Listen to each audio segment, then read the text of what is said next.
This is Mixla Production.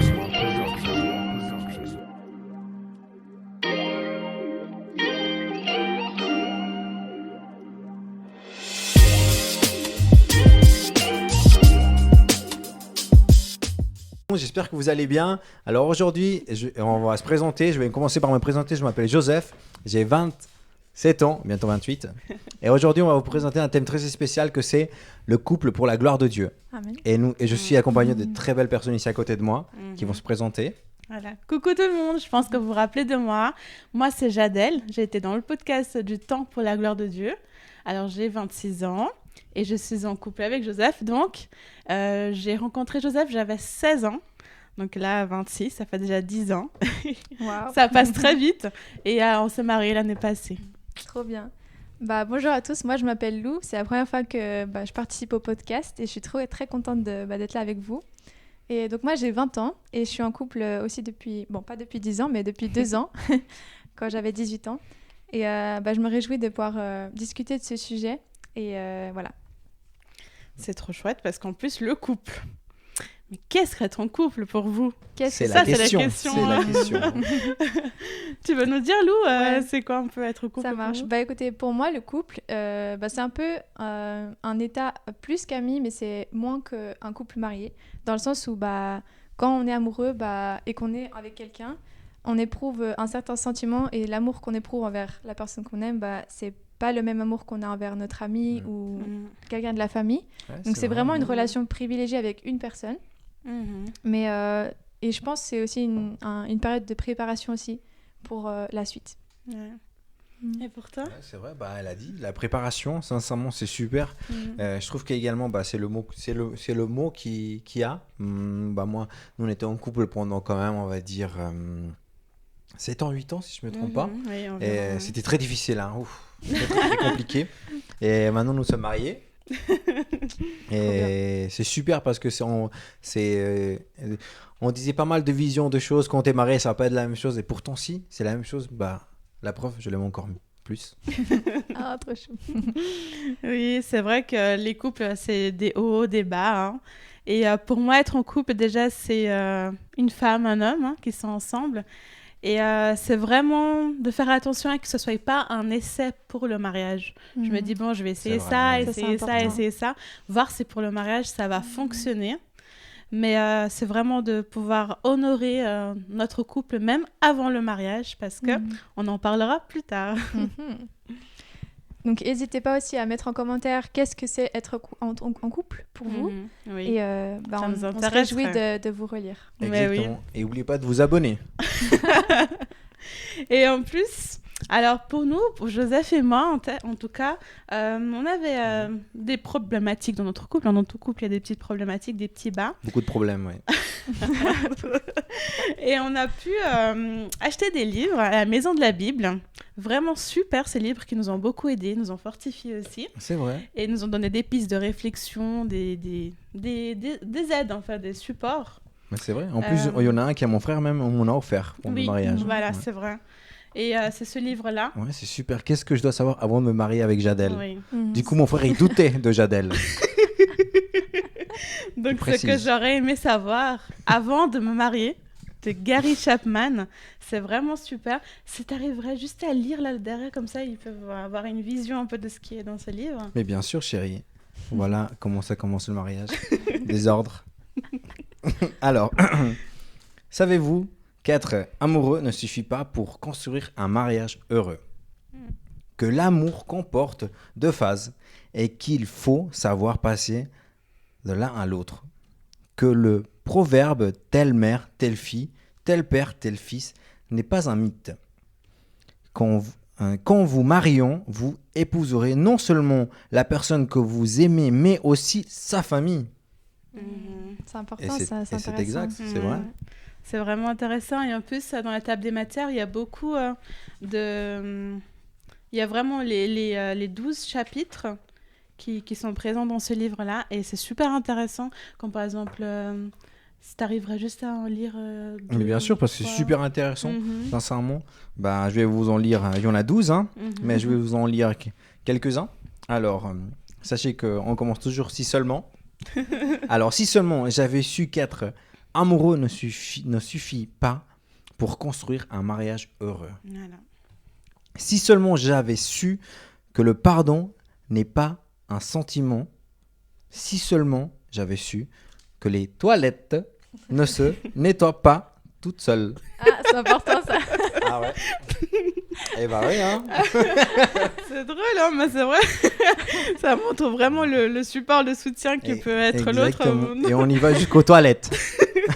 Tous les détails comptent. Hein. Donc il est vraiment super ce livre. On avait encore un autre livre qu'on a acheté de Gary Chapman toujours. C'est 101 questions pour animer et approfondir les discussions. C'est vrai qu'encore plus maintenant, on est beaucoup trop sur nos téléphones. On est vraiment trop attiré par le téléphone et on se parle par message, etc. Et vraiment pour pouvoir valoriser ce temps où on est ensemble, il y a ce livre-là que c'est super avec des questions trop bien. Vraiment pour pouvoir approfondir notre relation. Et surtout, quand on aime une personne, on a envie de la connaître encore plus, comme le Seigneur. Hein, on aime le Seigneur, on a envie de le connaître encore plus à travers la parole. Bah, la même chose avec notre conjoint, la personne avec qui on est. On a envie de la connaître et on a plein de questions. Ouais. Si tu veux lire, je sais pas, une ou deux comme ça. Mais tu as raison, parce que c'est vrai qu'on pose tellement de questions. Hein, comme toi, tu as fait 2 ans déjà que tu es avec Bastien. Justement, hein, je pense que tu l'as posé plein de questions. Je pense que tu connais sa couleur favorite, sa nourriture. Là, je pense que c'est plein de questions, justement, que des questions qu'on par exemple, on n'y pense pas. Oui, merci. Comme par exemple, quelle est la personne la plus heureuse que tu connaisses? Waouh. Mais quelle est la personne? Qui est-ce donc? Ou sinon, peut-être aussi, complète cette phrase. Je suis sûr que mon père et ma mère aimeraient que je... Voilà. Ça, je pense que c'est vraiment intéressant. En tout cas, avec Joseph, on a pu en discuter, on a pu se poser des questions pour se connaître un peu plus. Et connaître l'autre, c'est aussi pouvoir savoir aussi comment lui faire plaisir par la suite. Et c'est vraiment super intéressant. Donc voilà, soit une question pour animer, approfondir les discussions. Et on a aussi un 3e ouvrage très important, parce que c'est un grand ouvrage important qu'on devrait aussi avoir tous, la Bible. Alors, c'est pas n'importe quelle Bible, c'est la Bible pour couple. Donc, cette Bible pour couple, au fur et à mesure que nous lisons la Bible, et après quelques chapitres, il y a aussi des moments de réflexion en couple, des questions qu'on peut se poser entre nous, des moments qu'on peut s'y prendre pour prier en couple. Et c'est vraiment très fortifiant pour que notre couple ne soit pas juste basé sur nous deux, mais que le Seigneur il puisse aussi être présent, en fait. Donc, c'est vraiment super. Donc, je vous le conseille. La Bible pour couple. Ah oui, à 100%. Ouais. Et ne vous inquiétez pas, à la fin du podcast, on va pouvoir vous allez pouvoir voir en photo ces ouvrages-là, c'est au cas où ça vous intéresse pour la suite. De les acquérir, de les prendre. Exactement. Ou on les loue si vous voulez aussi. Voilà, on a déjà une acheteuse. Donc à la Maison de la Bible, vous pourrez trouver ces ouvrages. Et moi, je voulais en parler de quelque chose que j'ai trouvé super intéressant dans le livre, de ce que j'aurais aimé savoir avant de me marier. C'est sur le langage de l'amour. Vous connaissiez, vous, ça? Ouf. J'en ai déjà entendu parler, ça m'a beaucoup interpellée. Ouais, moi, j'y connais très, très bien. un peu les 5. J'ai trouvé super intéressant ça. Je ne sais pas si vous avez déjà entendu parler de ça. Il y a 5 langages de l'amour. Alors, je vais vous lire les 5. Il y a les paroles valorisantes. Que t'es belle, chérie. Oh, merci. Il y a les services rendus. Tu vas pas me dire, j'ai fait la vaisselle hier. Ah oui, c'est vrai. Mais t'inquiète pas, je vais la faire aujourd'hui aussi. Merci, chérie. Il y a aussi les cadeaux. Oui, je lui offre beaucoup de chaussures. Et pourtant, elle me dit qu'elle en a pas. Elle en a 30. Il y a les moments de qualité. Ouais, c'est vrai. Ce soir, au restaurant. Ça me va. Et Chinois. Et il y a le contact physique. Donc voilà les 5 langages de l'amour. Et je suis assez intéressée en fait de savoir c'est quoi votre langage de l'amour. Lou? Alors moi, je les aime un peu tous, j'avoue. Mais il y en a un que j'aime le plus par-dessus tout, c'est les temps de qualité. de vraiment avoir un temps de qualité juste ensemble et pas qu'il y ait trop de distractions, mais que ça puisse être un temps où bah, voilà, on peut apprendre à se connaître encore et être là à l'écoute l'un pour l'autre. Et j'aime aussi beaucoup le contact physique avec dans les bras ou quand on est triste, quelqu'un soit à côté de nous, ça c'est quelque chose que j'aime beaucoup aussi. Tout à fait. Ouais. C'est super. Moi, je suis un peu également comme toi, Lou, justement. Moi, j'aime bien ces côtés-là également. Les qualités, j'aime bien, mais j'aime beaucoup. En fait, moi, je suis quelqu'un de très. Par exemple, je demande beaucoup d'attention. En fait, j'aime bien en fait qu'on soit attentif à ce que je fais. Et j'aime bien en fait que ma femme, par exemple, quand je fais quelque chose, qu'elle me regarde, qu'elle me dit regarde-moi, chérie, fais-moi un câlin, chérie. Mais dehors, non, je suis pas comme ça. Je suis un bonhomme. Mais à la maison, je suis tendre. Ouais. Non, c'est intéressant. Alors, je pense que, en tout cas, pour ma part, je suis passée un petit peu par tous les moments de langage de l'amour. J'ai déjà eu, j'aimais bien au début de notre relation les paroles valorisantes, les cadeaux, etc. Mais pour l'instant, pour le moment là, je pense que c'est vraiment les moments de qualité qui font plus valoriser cet amour, en tout cas, que je reçois en passant du temps avec l'autre, en prenant du temps pour le connaître. C'est vrai, c'est important parce que c'est vrai que comme on aura également un tout petit bout de chou qui arrive, un petit Stéban, faut les profiter ces petits moments. Oui, c'est important vraiment de pouvoir privilégier ces petits moments de qualité pour connaître, comme avec le Seigneur, hein, prendre du temps quand on prie, quand on passe du temps avec lui, c'est vraiment des moments de qualité qui nous font énormément de joie, on se sent très bien en fait, c'est vraiment fortifiant en fait. Trop bien. Ouais. Bah maintenant qu'on a pu parler de qu'est-ce que c'est le couple selon nous et à quoi ça se rapporte, maintenant on va voir un peu se focaliser plus sur le couple selon Dieu, selon la Bible. Mais alors, est-ce qu'on parle de couple, donc là on parle du couple non marié, dans la Bible, Joseph? Est-ce que tu sais? Eh ben non, non. Mais alors, comment est-ce qu'on peut en parler si c'est pas explicité dans la Bible? Alors, il y a un petit point que je voulais aborder aussi, c'était la notion de culture, la culture dans le contexte de la Bible. Donc, c'est en Orient. Et même encore aujourd'hui, les coutumes, en fait, c'était que les parents, ils allaient choisir en fait le futur conjoint de leur fille ou de leur fils. Et donc en fait, il n'y avait pas vraiment ce temps de copinage, si on peut dire ça, mais c'était vraiment les fiançailles et ensuite le mariage. Et donc pourquoi est-ce qu'en Occident, est-ce qu'on ne fait pas ça? Est-ce qu'il y a des points positifs, négatifs? Quelles sont les choses? Et du coup, ce qu'on pourrait dire, c'est qu'à la fois, ça peut être une chance de se dire, voilà, on a la liberté de choisir la personne avec qui on voudrait être en couple, mais en même temps il y a aussi une responsabilité parce que comme on va le voir dans un instant, il y a aussi des risques et des choses qu'on doit être capable de dire oui ou non, et c'est important d'être au courant de ces choses-là.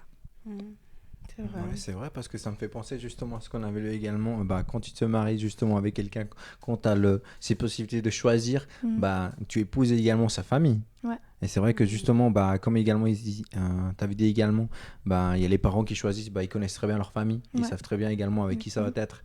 Tandis que dans la partie où les enfants, où justement nous on choisit justement notre femme, on ne connaît pas vraiment spécialement parfois la famille et parfois justement on ne s'entend pas bien avec leur famille.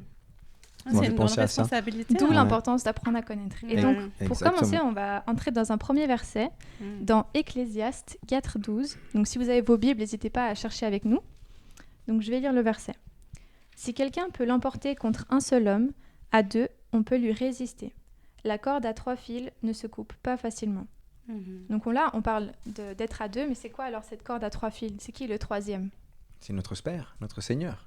Amen, c'est Dieu. Oui. Et donc là, on voit l'image de la corde à 3 fils, donc les fils qui sont enroulés ensemble et qui forment une structure plus solide. Et on a aussi une autre image avec Jadel qu'on voulait vous proposer, qu'on voulait vous montrer, c'est le triangle. Je ne sais pas si vous l'avez déjà vu une fois. Donc c'est l'idée qu'on a l'homme et la femme qui sont dans chaque angle en bas, et tout en haut, on a Dieu. Et en fait, ça symbolise que plus on va se rapprocher de Dieu ensemble, donc en lisant la Bible, en cherchant, en priant, en fait, on va se rapprocher et les deux, on va monter vers Dieu et on va à la fois être plus proche de Dieu et plus proche l'un de l'autre. Donc, c'est vraiment pour montrer l'importance de mettre Dieu au centre et que ce soit une priorité dans tout ce qu'on fait. C'est vrai que c'est important de pouvoir aller dans un même sens, hein, sinon d'un coup on monte et en fait à aucun moment on se rencontre et on va dans des objectifs différents. C'est vrai. Et ça me fait beaucoup je sais pas, ça m'interpelle beaucoup dans deux questions qu'on pourrait aussi, que vous aussi, vous pouvez vous réfléchir à ces questions-là. C'est, avant le mariage, comment honorer le Seigneur dans notre couple et quel est le but du couple? Donc, réfléchissez un peu à ça et mettez-le en commentaire. Et pour continuer avec Lou, je propose de lire Genèse 2,18. C'est un des versets du début de la Bible que vous connaissez, je pense. Donc, Genèse 2,18. Je te le lis. Hein. Ah, merci. Alors, Genèse 2,18. Alors, l'Éternel, Dieu dit, « Il n'est pas bon que l'homme soit seul. Je lui ferai une aide semblable à lui. » Voilà, donc c'est vraiment, on n'est pas tout seul. On a pu parler du célibat, hein. Je pense que vous avez pu voir le podcast sur le célibat qui était super. Ouais. Et si vous n'avez pas vu, je vous conseille vraiment d'aller le voir. Il est vraiment top. Trop bien. Et ça montre comme quoi vraiment le célibat, c'est pas quelque chose de négatif, pas du tout. C'est vraiment du temps qu'on peut prendre pour se connaître soi-même, créer notre propre identité et fortifier aussi notre relation avec le Seigneur. C'est vraiment du temps de qualité, du temps qu'on peut prendre. Et par la suite, chacun voit si il veut être avec quelqu'un ou s'il ressent le besoin ou pas. On en discutait en plus de ça par rapport à ça. Si tu veux en dire quelques mots, Lou. Ouais, c'était pour montrer que voilà, Dieu il a prévu pourquoi il a créé la femme, c'est pour qu'elle soit l'aide d'Adam, l'aide pour qu'il puisse se compléter. Mais on voit aussi que il y a aussi des gens qui ont le don du célibat. Et parce qu'on voulait aussi vous encourager, c'est de ne pas avoir honte que vous ayez envie d'être avec quelqu'un ou que vous ne ressentiez pas ce désir d'être avec quelqu'un. Vraiment, ne vous forcez pas. Il y a des personnes qui ont ce don du célibat de pas forcément être avec une personne, mais que Dieu nourrit aussi eux-mêmes et qu'ils n'ont pas forcément besoin de se mettre en couple. Donc voilà, c'est vraiment un petit point qu'on voulait mettre, que vous n'ayez pas cette pression de la société, mais que ce soit vraiment votre choix à vous. C'est vrai, parce qu'il faut profiter de ton célibat, c'est important, hein, parce que c'est vrai que dès que tu as une copine, tu as plein de responsabilités. Déjà, tu as moins d'argent, tu as moins de temps pour toi. Alors pense-y bien avant de te mettre en couple, hein. Et pense-y bien également, s'il te plaît, à bien te marier, c'est très très important. Oui. C'est un très grand pas. Que ce pas-là, justement, tu dois le faire en prière, tu dois le faire avec ta femme également. C'est très très important, comme nous l'avons fait également avec ma femme. Je dis pas que je suis malheureux, hein. Non, je suis très content, je suis très heureux parce que j'ai épousé une femme formidable, belle, magnifique et qu'on est en train justement de concevoir un petit bébé, Stéban. Oui, ouais, c'est vrai que c'est très important de pouvoir prendre ce temps-là pour se connaître encore plus, pour connaître le Seigneur aussi, créer cette relation, parce que c'est grâce à ça que quand vous allez faire le pas du mariage, vous serez beaucoup plus fortifié dans la foi et vous pourrez être aussi ce soutien pour l'autre en fait. C'est très important, c'est de pouvoir... l'illustration là, je sais pas si vous vous rappelez l'illustration où une personne est en haut sur la chaise, l'autre il est en bas, c'est difficile de le faire monter et tout, mais c'est plus facile de le faire, c'est vrai. De le faire descendre de la chaise l'autre. Donc, c'est vraiment ce soutien-là qu'il faut, qu'on soit l'un pour l'autre. Exactement. Et pour rebondir sur ce que tu viens de dire, on peut entrer du coup dans quels sont les risques du couple, dans le sens où on a une responsabilité quand on choisit de se mettre en couple. Donc, on peut maintenant citer les risques. Donc, comme Jadel, elle vient de le dire, c'est important il y a un verset qui parle d'un joug étranger. Alors, je ne sais pas si ce terme, vous le comprenez bien, mais en fait, donc on peut le lire dans 2 Corinthiens 6, 14. Donc, je ne vais pas le lire maintenant, je vais essayer juste d'expliquer un peu l'image.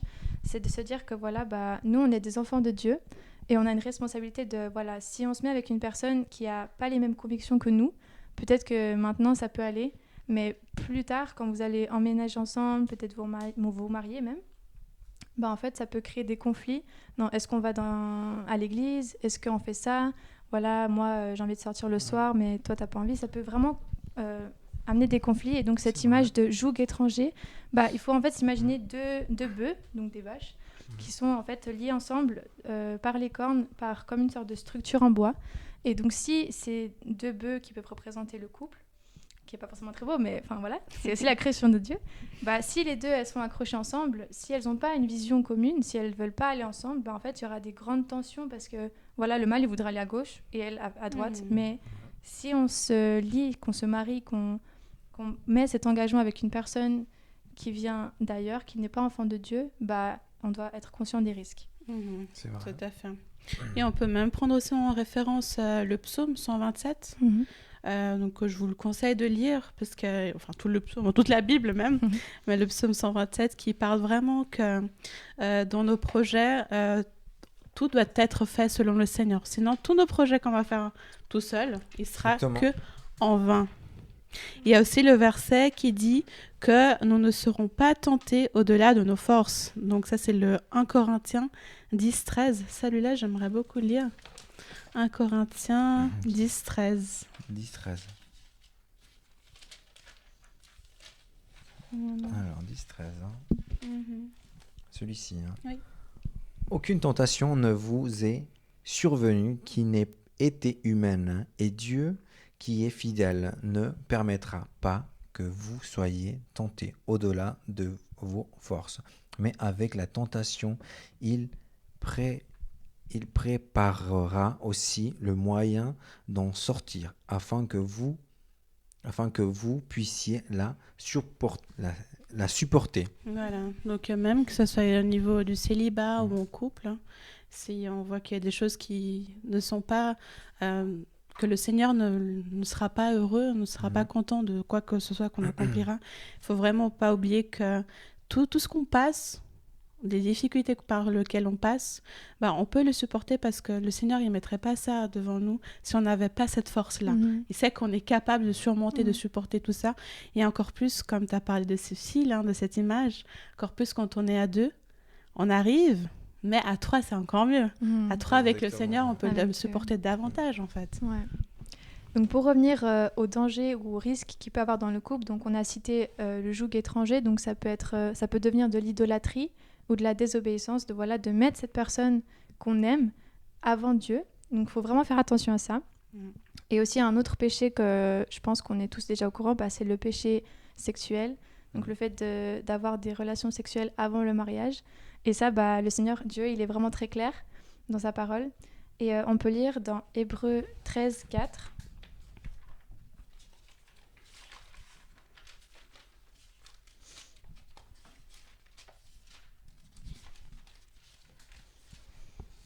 Que le mariage soit honoré de tous et le lit conjugal épargné par la souillure. Ceux qui se livrent à l'immoralité sexuelle et à l'adultère, Dieu les jugera. Donc oui, on a un Dieu qui est bon et qui aime, mais il ne faut pas oublier que Dieu, il est juste, qu'il est saint, et que il a instauré des choses pour nous. Et je vous encourage aussi vraiment à voir tous ces commandements de Dieu, non pas comme des privations, mais comme une protection, comme un enclos que Dieu y met pour, Nous, on n'a peut-être pas toute la sagesse, mais il nous montre qu'est-ce qu'il faut faire ou pas. Et c'est vraiment une grande richesse et qu'il ne faut pas sous-estimer.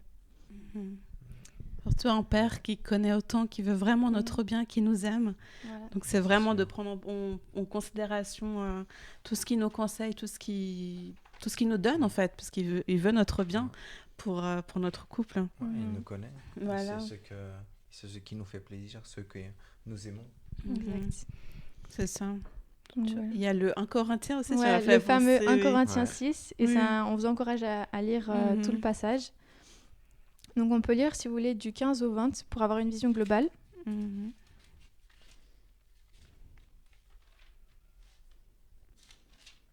Qui veut lire? Alors... Donc 1 Corinthiens 6. Tu veux que je lise? Chapitre 6. 15 à 20. Ouais. Alors, 15 à 20, 15 à 20. Là, voilà. Ne savez-vous pas que vos corps sont des membres de Christ? Prendrais-je donc les membres de Christ pour en faire les membres d'une prostituée? C'est fort, hein? Loin de là. Ne savez-vous pas que celui qui s'attache à la prostituée est un seul corps avec elle? Car il est dit, les deux deviendront une seule chair. Mais celui qui s'attache au Seigneur est avec lui un seul esprit. Fuyez la débauche.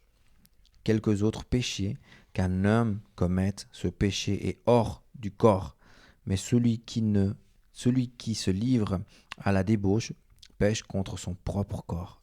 Ne savez-vous pas que votre corps est le temple du Saint-Esprit qui est en vous, que vous avez reçu de Dieu et que vous ne vous appartenez point à vous-même, car vous avez été rachetés à un grand prix. Glorifiez donc Dieu dans votre corps et dans votre esprit, qui appartiennent à Dieu. Amen. Glorifiez Dieu à travers tout ce que vous allez faire, parce que vous lui appartenez. Jésus nous a rachetés à un grand prix. Et voilà, on est le temple de Dieu. Et qu'est-ce que le Saint-Esprit il pourrait se dire si nous on commet un péché alors qu'on sait que c'est un péché. Donc voilà, vraiment se rappeler que tout ce qu'on fait, qu'on soit en couple ou qu'on soit pas en couple, que tout soit vraiment pour la gloire de Dieu.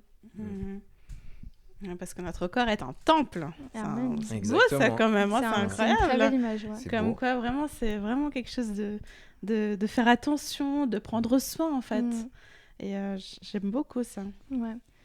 C'est vrai que moi dans tout ça, si je pouvais donner un exemple par rapport à mon expérience personnelle, au début, quand j'ai rencontré Joseph, donc j'avais 16 ans, et moi, le plus important à ce moment-là, c'était vraiment de pouvoir trouver quelqu'un qui aime le Seigneur comme j'aimais, comme je l'aime en fait. Et j'avais pas envie de quelqu'un qui me baisse, qui me baisse dans ma foi, mais qui me fasse augmenter vraiment ce soutien dont je cherchais. Et moi, je disais plusieurs fois à Joseph, mais il faut qu'on aille dans le même objectif, il faut qu'on ait les mêmes objectifs, parce qu'il y a un moment, un autre, on se dit dans notre couple, on se sent plus satisfait, on se sent vide si le Seigneur, il n'y est pas. On se sent, il y a vraiment ce vide-là, il n'y a pas cette paix. Et on avait vraiment que le Seigneur, il soit présent dans notre couple. On sentait qu'à deux, ça ne suffisait pas. Et c'est vraiment dans cette construction-là, avec le Seigneur, qu'on s'est senti beaucoup plus soudés. Sans le Seigneur, on se sentait très fragile. Et avec le Seigneur, on se sent beaucoup plus soudés, beaucoup plus dans ce soutien-là. Et vide, vide aussi. Et donc là, on se sent rempli de cet amour-là et on sait où on va. On sait quel est notre objectif et on va ensemble. Et ça, c'est vraiment beau, c'est de pouvoir visualiser c'est quoi ton objectif. C'est quoi ton objectif spirituel dans la foi avec le Seigneur. Est-ce que tu aimerais aussi que tu puisses trouver quelqu'un qui aille dans le même chemin que toi, aille dans cette voie-là, même si elle est difficile. On parle beaucoup de ce chemin rocailleux, très difficile avec le Seigneur. Mais si tu trouves une bonne personne, tu arriveras vers le but, l'objectif vraiment de cet amour avec le Seigneur. Exact. Mais alors du coup, on pourrait se poser une question. C'est du coup, mais à quel âge ou quand est-ce qu'on peut se mettre en couple ? Parce que c'est une grande question. Très bonne question. Est-ce qu'on a le droit de se mettre en couple si on n'est pas majeur ?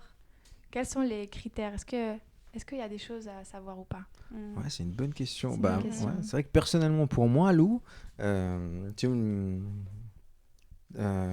vrai que là, pour te dire honnêtement, moi, j'ai connu Jadel justement quand j'avais 18 ans. Si je dois te parler franchement, on n'était pas prêts. On n'était pas prêts, on s'est fait beaucoup de mal. C'était... on connaissait... j'allais à l'église, justement. Mais ma foi n'était pas... Ma foi et également l'amour pour mon père, pour notre père, n'était pas aussi forte qu'elle est maintenant. Du coup, maintenant, je vois et je sais discerner entre le bien et le mal. Tandis qu'avant, quand j'étais plus jeune, avec les tentations, avec d'autres choses également, ce qu'on a pu parler, c'est très difficile. Et moi, de ce que moi j'ai ressenti et de l'expérience que j'ai pu en tirer, c'était très difficile. Et pourtant, je me suis marié avec cette femme-là. Parce que je l'aime et j'ai résisté. Mais c'était très difficile. Je sais pas pour toi, Jadel, comment ça a été ? Mais c'est vrai que c'est pas facile quand on est jeune, on se connaît pas forcément. Et encore plus avec les tentations de la société, le fait d'être tout le temps sous pression, de devoir être assez jeune, vite fait en couple.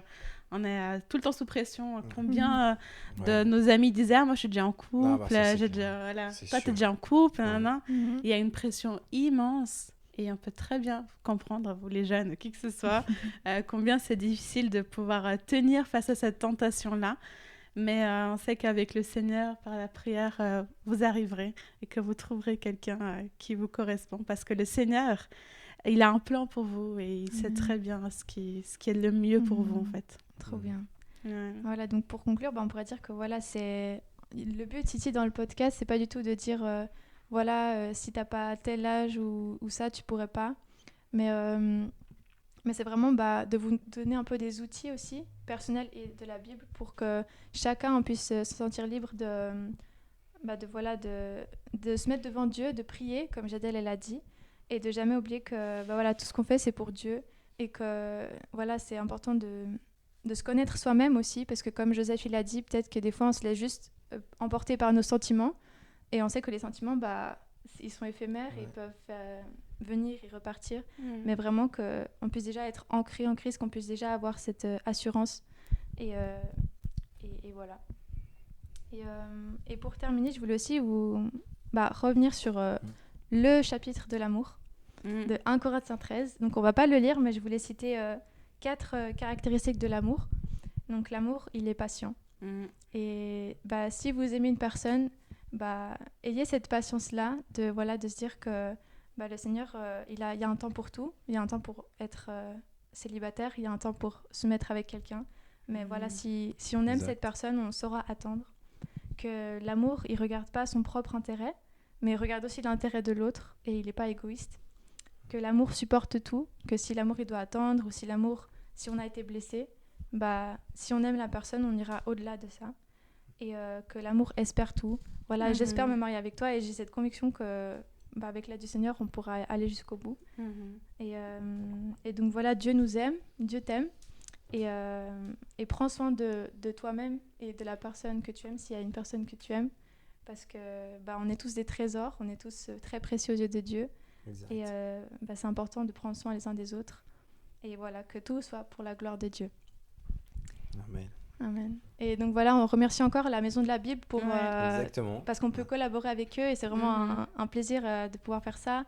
Et vraiment, n'hésitez pas à même vous rendre sur place pour leur demander. Ils sont vraiment très chaleureux, donc si vous voulez avoir plus de conseils pour peut-être d'autres livres, n'hésitez pas.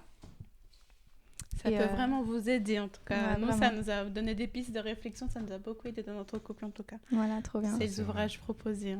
Donc n'hésitez pas aussi, si vous avez d'autres questions sur ce podcast ou ce qu'on a fait avant, ou même si vous avez d'autres sujets qui vous intéressent ou vous posez des questions, n'hésitez pas à nous écrire sur Instagram ou même sous la vidéo. N'hésitez pas à nous le communiquer, comme ça on pourra voir aussi avec tout le groupe, parce qu'on est une grande équipe maintenant qui s'agrandit, pour répondre à vos questions. Et voilà, on se réjouit beaucoup. Oui, ça serait super. Super. Et voilà, on a fini ce podcast. Merci. Et on va le finir encore mieux en prière. Amen. Et j'espère que ça vous a plu, cet épisode. Tu veux bien faire une prière pour nous pour la fin, s'il te plaît? D'accord. Merci. Père, je te remercie pour cette belle journée que tu nous offres, que tu nous as offert à chacun d'entre nous. Merci parce que tu es bon. Merci parce que tu es quelqu'un, tu es parfait, Père. Merci parce que à chaque moment, Père, qu'on passe entre frères et sœurs, toi, tu es là présent, Père. Et c'est merveilleux de voir également dans les comportements, également dans les personnes, également, également on te voit également à travers eux, Père. Et c'est magnifique de voir également grandir certaines personnes, Père, qui sont autour de nous et qui grandissent également à ta voix et qui t'aiment, Père, qui t'aiment avec un grand amour. Et c'est beau. Et je suis très chanceux, Père, de voir ceci. Et merci encore pour ce projet-là, que ce soit pour te glorifier, Père, parce que nous t'aimons et on t'aimera à jamais. Merci pour cette belle journée. Au nom de ton Fils Jésus-Christ. Amen. Amen. Super. Ciao, ciao. Prochain podcast. Ciao, ciao.